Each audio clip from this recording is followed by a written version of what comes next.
Hi, old guy here. Today we're going to talk about cutting wire rope. And the idea behind cutting is there's cable cutters out there, there's all kinds of way to cut a wire rope so you get a clean end. What you don't want to get is a frayed end. One, it pokes you all the time. And the other thing is that you want a clean end so that if you're actually working with this, it makes it easier to use. We're going to show you a simple way to do this. Not too hard. You can, all you need is a couple of tools, and it's easy to do. This is what you need for making sure you don't fray your wire rope when you cut it. Now, I don't use a couple of these things. Safety glasses. This will protect your eyes. But when you're grinding, you need to protect more than your eyes. You need to also protect your face. So we'll be using one of these. It protects your face and it protects your eyes. So whenever you're grinding with a die grinder or whatever, I would use one of these. Now this is a nice torch, but I feel it puts out too much heat for when you're doing wire rope. Basically because you want the solder to kind of capillary or soak into the wire rope. So we will not be using this. We're basically just using these here. A small propane torch, silver solder, and a die grinder. This is what we're going to use when we do the wire rope. So let's get to it. Okay, one of the things I forgot to mention up at the bench was soldering paste. You need to use this, otherwise the solder will just sit on top of the wire rope. So after you start to heat it up with your small torch,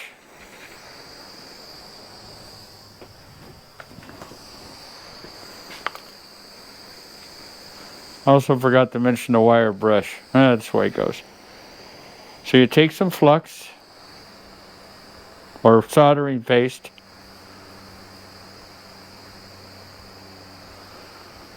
don't be shy with it.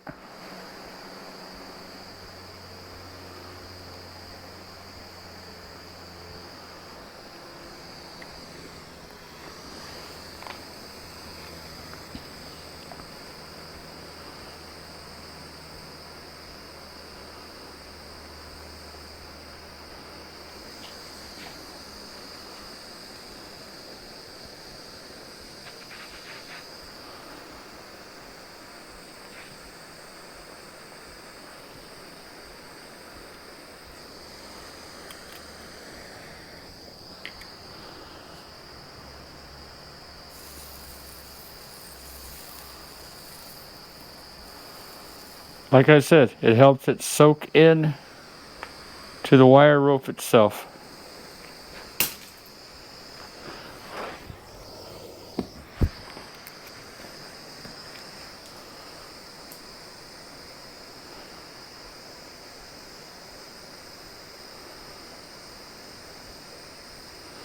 See how it soaks in a little bit there?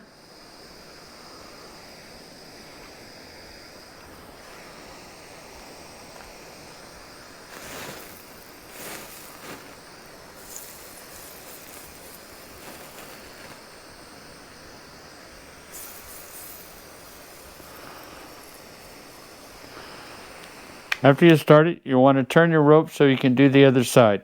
As you can see on the wire rope in here, it's already kind of seeped in there anyway, just from the other side.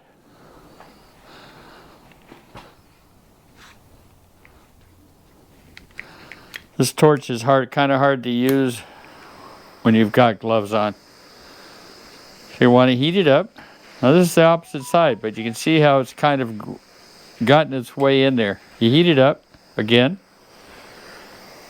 Don't be shy with the soldering paste. You see how it bubbles?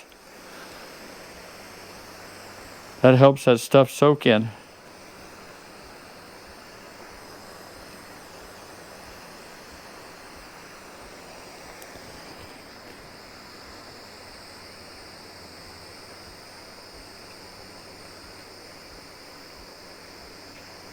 See how it soaks in?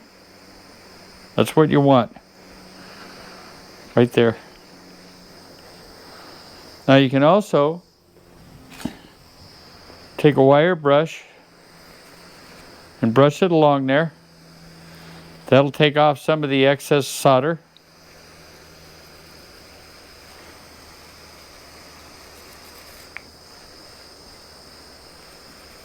You see how nice that looks? And then you let it set for a while so it cools off. So after it cools off a little bit, you grab your face shield and you put it on. You grab your die grinder. And I like to kind of hold it with pliers over here. And then I rest my arm on it or my tool on it. I mark where I'm going to cut. And I cut. Now when you're cutting this, you want the sparks to be going down, not up toward your face.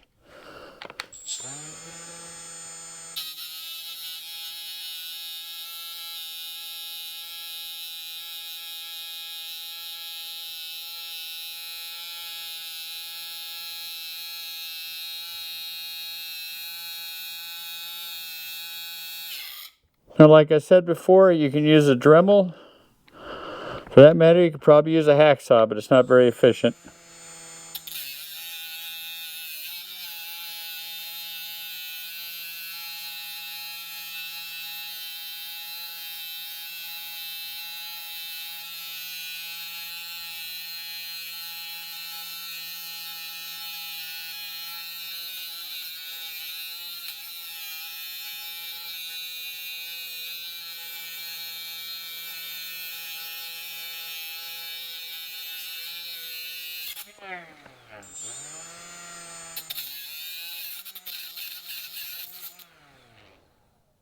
Well, is it perfect?